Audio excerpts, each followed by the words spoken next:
All rays on deck. Okay, Jay's got some updates on some unrelated cases that I want to bring to y'all.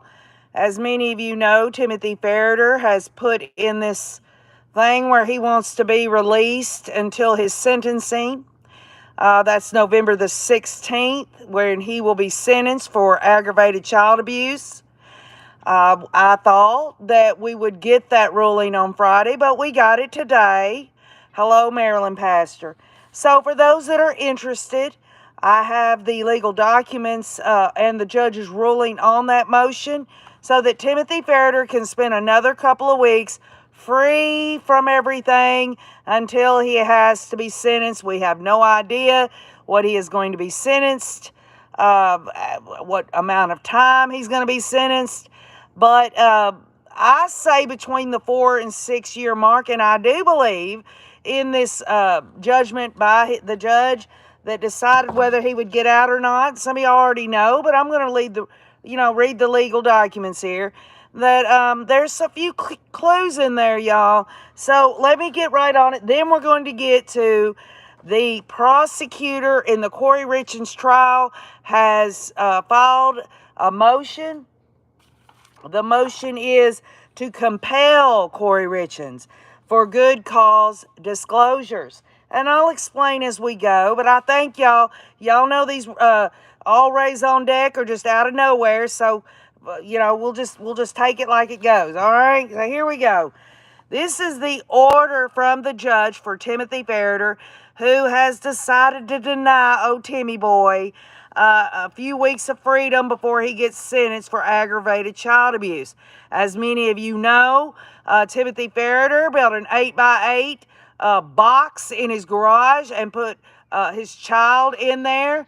Many of y'all followed that. Some of y'all didn't. But this is very interesting, and I hope you'll allow me to read this legal document. Maybe we'll all learn something together, all right? This matter came before the court on October the 19th, which was last Thursday, y'all, upon defendant's motion to set bond, and after reviewing and considering the matter and being otherwise fully advised in the premises, the court finds and concludes as follows. These are the statement of facts and prior proceedings. The state filed an information in this matter on March the 1st of 2022. On October 12th of 2023, defendant Timothy Ferriter was found guilty by a jury of all counts, including aggravated child abuse, false imprisonment, and child neglect. Following the receipt of the jury verdict, the court adjudicated the defendant guilty on all counts and immediately thereafter remanded the defendant to the custody of the Palm Beach County Sheriff's Office. The court set sentencing in this matter on November 16th of 2023. At the time of the court's adjudication of the defendant's counsel requested the release of Timothy Ferriter. Now, do y'all think that his son, who was put in a damn box, wanted out of his dang box there? You think maybe once, maybe more than once, just asked to be let out of there?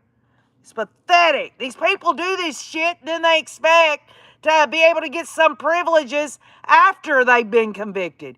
Give me a break. So at the time of the court's adjudication, the defendant's counsel requested the release of the defendant. This court denied the defendant's request without prejudice to renew by written opinion. So the judge said, oh, hey, I'm going to deny it. He's been found guilty. But if you want a written motion or whatever, I'll hear it at another time. Thereafter, on October 13th of 2023, the defendant filed the instant motion seeking post-conviction release pending sentencing. In Timothy Ferriter's motion, he asserts entitlement, y'all. Timothy Ferriter asserts entitlement. I'm sick of these entitled people. They want to go out here and do these crimes, and then they don't want to face the consequences of what they've done. To post-conviction release pending sentencing for the following reasons Timothy Ferriter has. He says, number one, he's never violated a condition of bond since the state filed an information in this matter. Number 2, he does not have custody of any of the children, and there are orders in the dependency case that govern contact. In short, any contact is at the discretion of the children. And 3, he's not a flight risk, as he has appeared for every hearing in this matter, either in person or by Zoom. And finally, y'all, though the conduct for which he was convicted is serious, Dr. Rappa, the defense's expert there, would testify it is situational. There are no allegations of abuse towards the other children in the home, and absent this case, defendant Timothy Ferriter has no criminal record. Although the defendant did not present any testimony or evidence at the hearing on the motion, his attorney did represent to the court that as part of any post-conviction release the court may consider, defendant would be agreeable to paying $100,000 on a bond, twice the amount posted for pretrial release, that he would wear a GPS ankle monitor and surrender his passport. The state of Florida opposes any post-conviction release pending sentencing, pointing out that such type of release is extremely rare and that in this instance the motion should be denied because of the seriousness of the charges as to which the defendant has been adjudicated and the fact that the defendant presents a flight risk. Although the state also did not present any testimony or evidence, Mrs. Coakley, the assistant state attorney in this matter, did make certain factual representations in support of the state's position that were not disputed by the defendant. In this regard, the state represented that the minimum guideline score reflected by the Criminal Punishment Code score sheet for defendant is 75 months, y'all, and that the maximum sentence to which defendant may be sentenced is 40 years.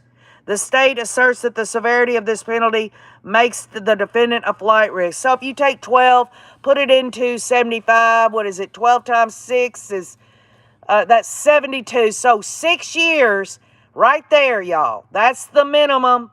And then the maximum would be 40 years. So that gives us a little clue later on in this filing on what the judge will sentence Timothy Ferriter to.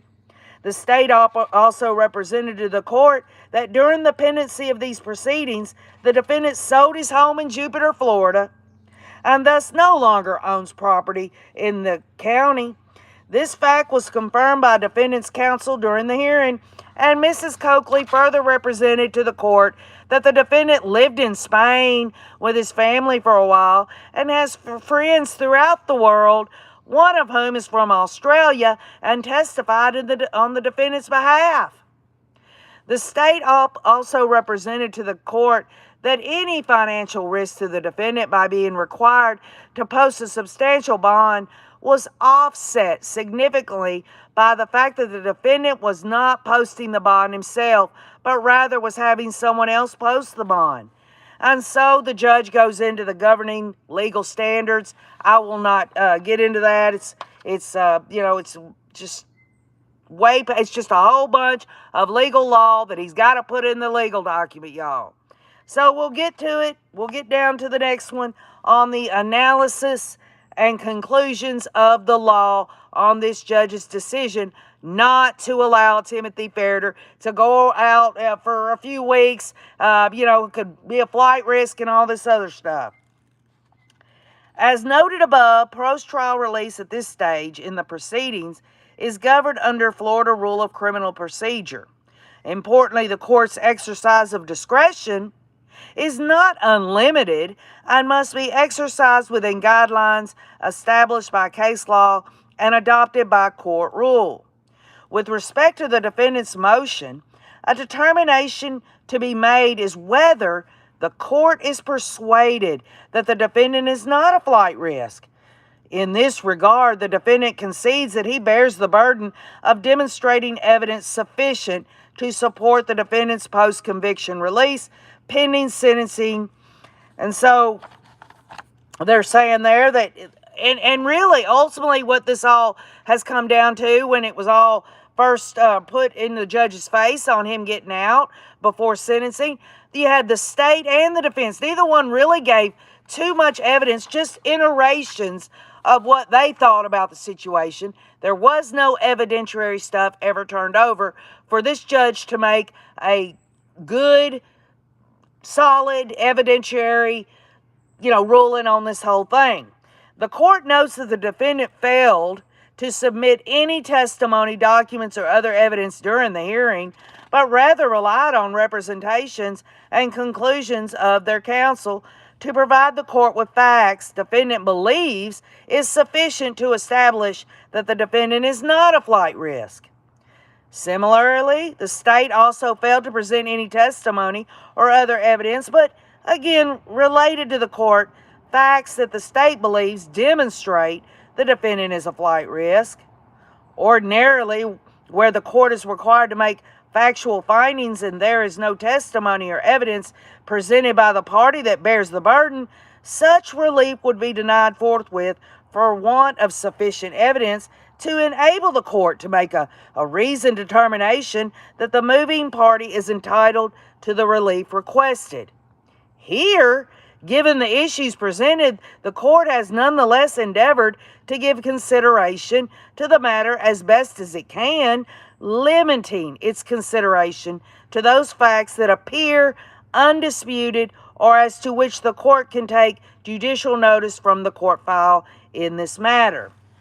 To be sure, the court's job is made more difficult by the fact that neither side submitted any evidence in the traditional sense, and the court would suggest that given the admonitions of the appellate courts regarding conclusions unsupported by evidentiary support, the better practice in litigating these types of motions would be for both sides to approach such hearings with a healthy dose of evidentiary and factual submissions. It's not lost on the court that the burden is placed on both sides and the additional work required usually comes on the heels of a trial. Nonetheless, for the court to do its job as directed by the appellate courts, there must be evidence submitted to support the legal conclusions as to which the court is being asked to draw. The foregoing being said, the court, as indicated above, has attempted to work with and consider certain facts represented by the state that were undisputed and confirmed by the defendant during the hearing. Although this is not the same as stipulated facts presented in court, it is close since there is no reasonable dispute, and the court is inclined to accept them as true for purposes of the pending motion. Though limited, these facts have been considered by the court in rendering its decision and have been evaluated in light of the Youngins factors. Now, so this judge is looking at case law, the Youngin factors. He's going to go down those factors and he's going to apply them to what the state and the defense has told him, although neither the state or the defense ever really gave any tangible evidentiary materials or anything. Notably, the court has not viewed any particular factor or fact in isolation to be dispositive in its determination, but rather has considered all factors holistically in arriving at a conclusion based on the available facts and circumstances as to whether the defendant constitutes a flight risk, such that post-conviction release pending sentencing should be denied. First, the court considered the defendant's conduct as to the respect of the law. Here, the defendant's counsel pointed out that the defendant never missed a hearing pre-trial and that there is no reason for him to do so. On this factor, bail cannot be refused to the defendant pending appeal in a non-capital case because of lack of respect for the law, unless lack of respect related to tendency of the defendant to remove himself from the jurisdiction of the court. While this point weighs somewhat in favor of the defendant's position, At its core, it is nothing more than a reflection that the defendant complied with what he was supposed to do to maintain his release pretrial. As such, on the issue of its probative value or not on the defendant's conduct post-conviction, the court is not inclined to give it great weight, especially whereas here it does not account for the impact of the defendant's conduct that led to the adjudication to begin with, or that the defendant's circumstances have now changed significantly such that his conduct pretrial is not necessarily a strong or probative indicator of his conduct post-conviction. So what he's saying is, hey, he might have damn been following the rules pre-trial and doing all that, but now his ass is busted and convicted, which he's in a different freaking place right now. His mindset is different. That's what I get out of it. Still on this point, the court has considered this factor to weigh in favor of pre-trial release pending sentencing. So the judge, he's favoring that, y'all. But then he says, second, the court considered the defendant's local attachments to the community by way of family ties, business, or investments.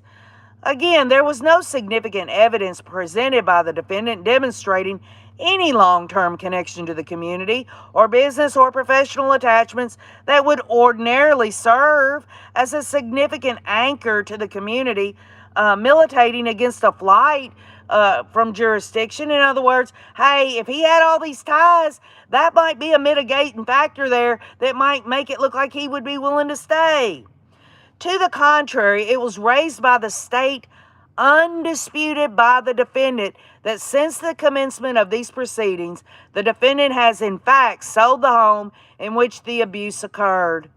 Thus, in the court's view, with the selling of the defendant's home, a significant local attachment to the community no longer exists. This fact, coupled with the fact that the defendant only returned to Florida from Arizona shortly before the abuse occurred in Florida, leaves the court with significant concern that nothing exists to prevent the defendant from making a quick exit from the community, having sold his one significant real property asset that anchored him to the community. Moreover, as a result of proceedings involving the defendant's children, the defendant no longer has custody or rights with respect to the children, with the parental rights as to the two adopted children have been terminated, y'all. Think about that. Stop and think about that. It isn't that they're put in custody of a child welfare. Their adopted children, their adoptions are null and void, y'all. That is so pathetic. These children were adopted wanting a family. And because of his and his wife's actions, the adoption is terminated. One child having been adopted by a family member and the remaining child still in foster care. So again, we brought this up earlier. Tracy Ferriter and Timothy Ferriter, they allowed Tracy's parents to adopt the youngest child, Pierce, the biological child, the golden child, the one where everything changed when he was born, in my view. It's sad, y'all. The import of this to the court is that the normal, strong incentive to remain close to one's children that would exist with an intact family no longer exists here, adding to the court's concern of there being nothing to incentivize the defendant not to flee the jurisdiction. On this factor, the court concludes that the defendant failed to submit substantial, competent evidence to persuade the court that the defendant's local attachments to the community by way of family ties, business, or investments is sufficient to demonstrate that the defendant is not a flight risk. To the contrary, the undisputed facts presented to the court on this factor lead the court to conclude that the defendant, in absence of such local contacts, is more likely than not to be a greater flight risk. Third, the court considered the potential severity of the punishment that could be imposed for the offense for which Timothy Ferriter was found guilty and adjudicated of. as represented by the state and not contested by the defendant's counsel. The defendant scores under. Now listen up. The defendant scores under the guidelines for the minimum sentence of 75 months with a potential maximum legally permissible sentence to up to 40 years. So when they did this, it was a criminal punishment code score sheet, y'all. They say he scored under the guidelines. That 75 is what, 6 years? A little less, 72, was it 72 months is 6 years, and 75 months is the minimum. So that's why I was saying 4 to 6 years, which you and I both know. This man needs to be in a jail cell, hopefully less than an 8x8. Although he'll get light, he'll get, at least to talk to the jailers.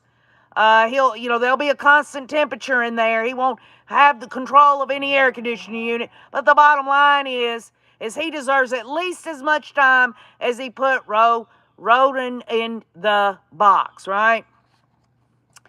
Although the defendant's counsel argues that this is not a minimum mandatory sentence under the strictest sense, there can be no dispute that it represents the lowest sentence that the court can impose under the law unless a sufficient case is made for a downward departure at the time of sentencing.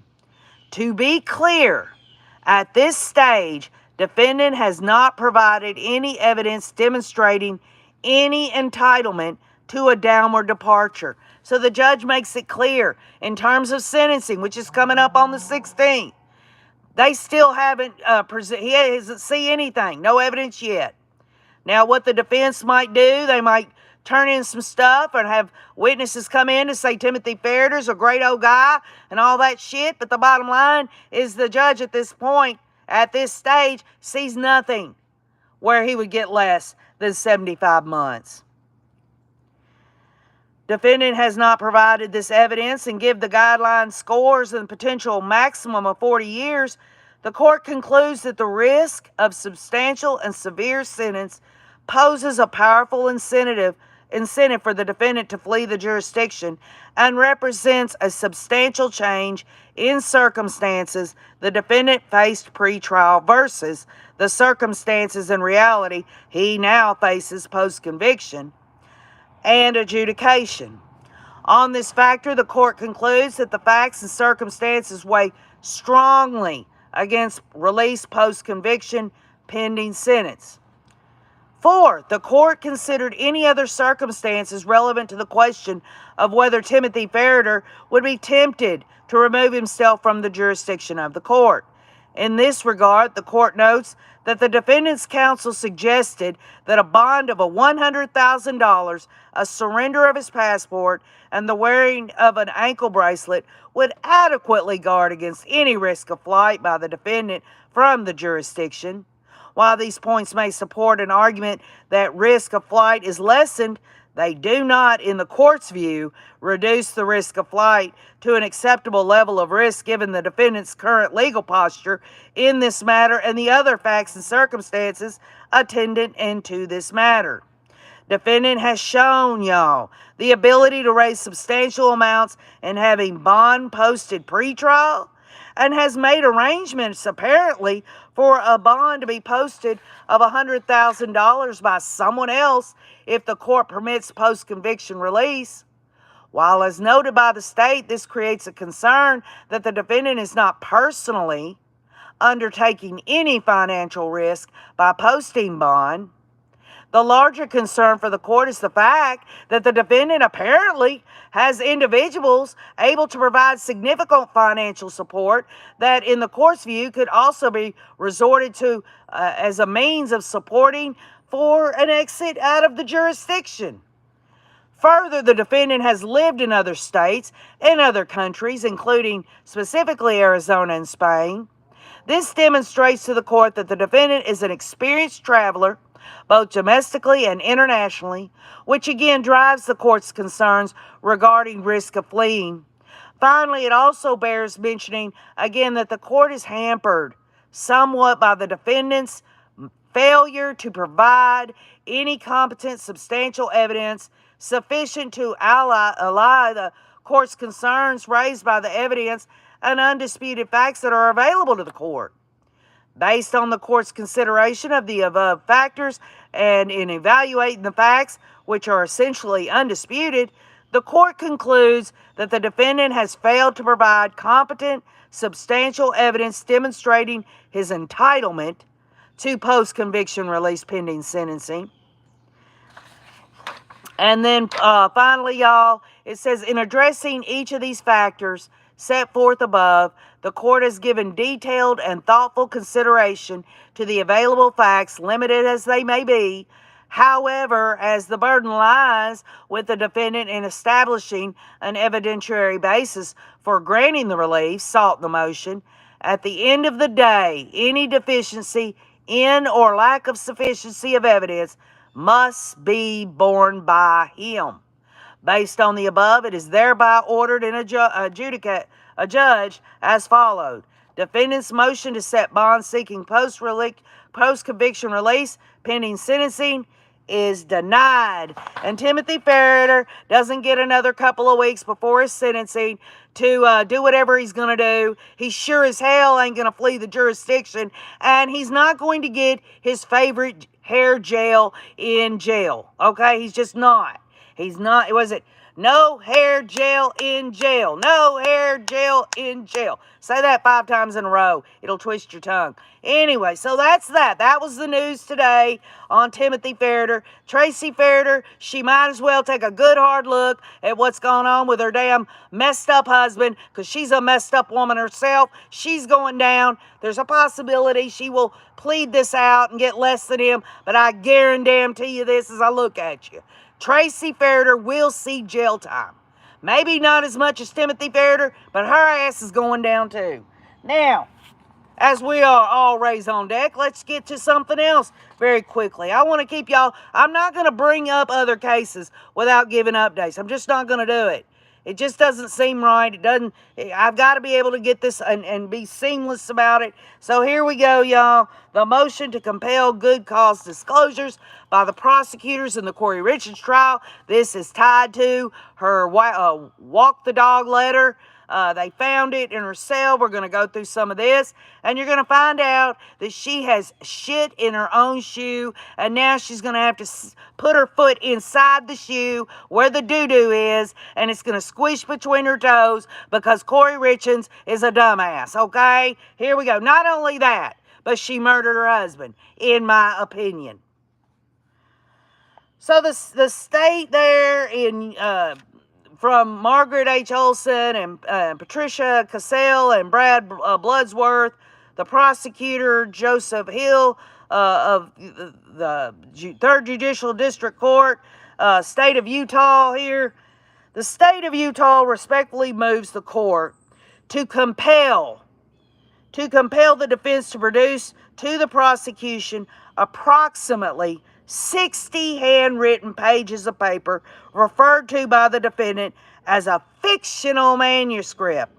This document, handwritten by the defendant, was carried out of the Summit County Jail, y'all, by the defense counsel, this Lazaro woman, in violation of jail policy during the state's aggravated murder prosecution and its witness tampering investigation. The defendant has stated that the walk the dog letter is part of a fictional manuscript. The defendant described the walk the dog letter as part of like a 65-page freaking mystery fiction novel I've been working on. Half the story is true, but there's a lot of parts that aren't. The state also seeks to compel the production of additional relevant, non-privileged material, if any, that defense counsel improperly removed from the Summit County Jail on or about September 14th of 2023. This evidence is material and essential to the state's witness tampering investigation and preparation for trial. The state has met and conferred in good faith, y'all, with the defense counsel to resolve this dispute without court action. Ultimately, the defense refused to produce this material subject to a privilege review. So we get to the factual background, why all this happened in the first damn place. On September 14th of 2023, Summit County Sheriff's deputies seized a document written in the form of a letter with the phrase, "Walk the dog," handwritten in the top margin. The Walk the Dog letter was found in a law school admissions test preparatory book inside the defendant's jail cell. The letter included defendant's instructions to her mother to induce her brother to testify falsely. And y'all, this isn't the prosecution's, we're going to turn this into this. Anyone that read that, y'all know what I'm talking about. You can't see it any other way. Later that same day, the defense counsel visited the defendant. Skylar Zero visited Kouri Richins. The same day that dang Walk the Dog letter was taken out of there, you damn right. Skylar Zero got into her little Lexus and hopped her little happy ass, drove down there to meet with her client there. Visited the defendant at the Summit County Jail. According to the defense counsel, the defendant passed her an envelope labeled Skylar Zero Attorney Privileged. Trusting the defense counsel, and on the basis of her firm's solid reputation in the legal community, Summit County Sheriff's deputies did not search defense counsel or inspect the envelope for non-privileged material when defense counsel departed the jail. It is now known, both on the basis of defense counsel's admissions and the defendant's statements and recorded jail calls, that the envelope contained more than 60 pages of the defendant's non-privileged fictional manuscript. The defendant claims the manuscript is a non-fiction telling of the events of her homicide case up until her detention hearing. At that point, the fictional manuscript allegedly transitions to a fictional story including bail jumping, fleeing to Mexico, and incarceration in a Mexican prison. Based on the defense counsel's statements, the envelope also contained a non-privileged letter to the defendant from another inmate. It is unclear what, if any, additional non-privileged material may have also been inside the envelope. On September 16th, during a call with her mother, Lisa Darden, the defendant explained that the Walk the Dog letter is an excerpt of this whole freaking story that is like 65 pages long. On September 19th, in a call with her brother, Ronald Darden, the defendant expanded upon this letter and the fictional manuscript, saying, "It's this really long, like 60-something page book. Like they literally took the letter out of the story. It's a 65-page novel. Some of it's true, some of it's not. I gave it to Sky. I gave it to her. It was all in my Sky folder. Sky has the freaking book." During this call, the defendant emphasized that on the front of the book, it literally says, "These are true events that have happened in my life." But the statements of the events, or this is surrounding, it says something like, "These are surrounding the events of my life, but the statements, the events, and the way that it plays out have been falsified for a fictional novel. It's called To Hell and Back. None of this can be used against me. This is only a book." On October 2nd of 2023, at the state's invitation, the parties met, y'all. The prosecution met with Skylar Zero, y'all. Met and conferred in good faith about the envelope and its contents. Defense counsel admitted to carrying the envelope and its contents, including its non-privileged content, out of the Summit County Jail. Defense counsel explained that she felt that she had done nothing improper because sheriff's deputies chose not to inspect the envelope. Defense counsel did not explain why, in the subsequent 18 days, she failed to disclose the existence of the non-privileged fictional manuscript to the state and only disclosed its existence when confronted by the state. During the meet and confer, the state requested that the defense produce all non-privileged material contained in the envelope pursuant to Utah code. The parties came to an agreement that the defense would provide the envelope and its contents to AT.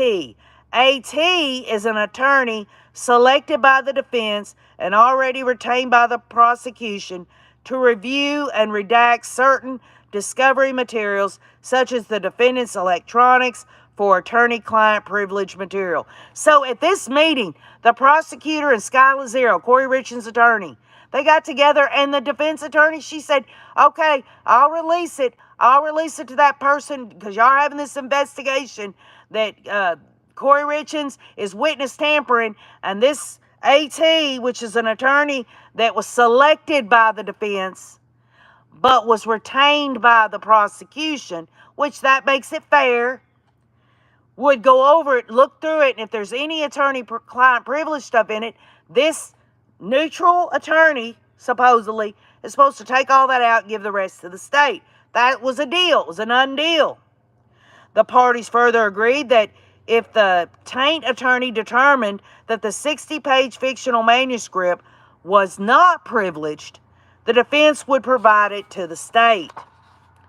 On October 6th, despite that agreement, y'all, reached during the meet and confer, defense counsel wrote in an email to the state, I am having concern about producing the contents of the packet because of the transmission of it to me and that it contains privileged documents. It is my position it is all privileged. We can discuss further, but I believe it would be a violation of attorney-client privilege to willingly turn it over. On October 10th, 8 days after the meet and confer, the defense had yet to provide the envelope and its contents to the taint attorney. Accordingly, the state reminded the defense of their agreement to do so. In response, the defense wrote an email to the state, I have consulted with our general counsel on the matter, and unfortunately, from an ethical standpoint and duties to my client, my hands are tied, and now refuses to provide the envelope and its contents to the taint attorney. So the state of Utah's prosecuting team there lays out here a legal authority and argument. The defense must disclose to the prosecutor any item of evidence which the court determines on good cause should be made available to the prosecutor in order for the prosecutor to adequately prepare for the prosecutor's trial. Generally, trial courts are allowed broad discretion in granting or denying discovery requests. Good cause exists for the court to order the defense produce to the prosecution the approximately 60 pages of the defendant's fictional manuscript. The value of the walk the dog letter to preparing the prosecution's case for trial and investigating witness tampering in the case is self-evident. The walk the dog letter is the defendant's frantic, dishonest attempt to explain how Eric Richins may have obtained illicit drugs when all available evidence establishes that she, in fact, obtained the fatal fentanyl. The walk the dog letter illustrates the defendant's consciousness of guilt. There's every reason to believe that the remaining 60 pages of this fictional manuscript are as equally valuable as the walk the dog letter. Defense counsel's caginess and reversals on this issue do nothing to quiet this belief. The fictional manuscript is not privileged because it was not, by the defendant's own admission, prepared for her counsel or for the purpose of securing legal advice. The defendant repeatedly and adamantly refers to the fictional manuscript as a book, a freaking book, a fictional mystery book, a novel, a mystery novel, and a fictional novel. Although unnecessary, the state understands that it may be prudent for the court or the taint attorney to conduct a privileged review of the fictional manuscript. The state requests that any such review be expedited because the resulting production may pertain to the motion hearings scheduled for November 3rd of 2023. And y'all know that Sky Lazaro has filed motions that she wants this whole case dismissed or have the state sanctioned or something to that effect. And now the state is fixing to have Sky Lazaro by the crotch, okay? Defense counsel's statement as well as the defendant's course of conduct indicate that the envelope contains additional non-privileged material that will help the state adequately prepare its case for trial, including the letter written by another inmate. And let's just be clear, y'all. These inmates cannot write letters back and forth to one another. That's against jail policy. Pure and simple. Defense counsel's unwillingness to disclose the general subject matter of the envelope's broader context only amplifies this indication. Accordingly, the state requests that the court or the detained attorney review the full content of the envelope to determine what non-privileged material it contains that must be provided by the state. So there you go. Every time Sky Lazaro's trying to get one foot in front of her to try to help her client, Kouri Richins is again shitting in her own shoe, doing her own thing, everything that Kouri Richins has said. And you know, Kouri Richins said all that, which blows her own attorney out of the water again. She initially blew her own attorney out of the water with the walk the dog letter by explaining Sky Lazaro's defense strategies and all this other stuff, and actual trying to mess with Kouri Richins' brother to falsely testify. That was the initial thing. Now Kouri Richins got all pissed off when she got her privileges taken away because of that whole event, and because of that, she's starting to tell. They've got it on recording, y'all. She's talking to her brother. She's talking to her mother. Well, none of that. That's just a book. That's just, and here Sky Lazaro's trying to say it's for me. It's for attorney-client privilege. Well, I'll tell you what, y'all. I've never heard of a nonfiction book being part of defense strategy or something that is attorney-client privilege. It's just ridiculous. So that's going to happen on November 3rd. We'll find out about all that. I want y'all to know that OKJ doesn't dip into these other cases because I want to cover them completely. But I am going to give you updates on them. All rays on deck. I thank y'all so much for being here. I love you all. Just keep in mind this, y'all. We will get justice through understanding no matter what we're talking about. I love you all. Have a great evening. We'll talk soon and keep on looking.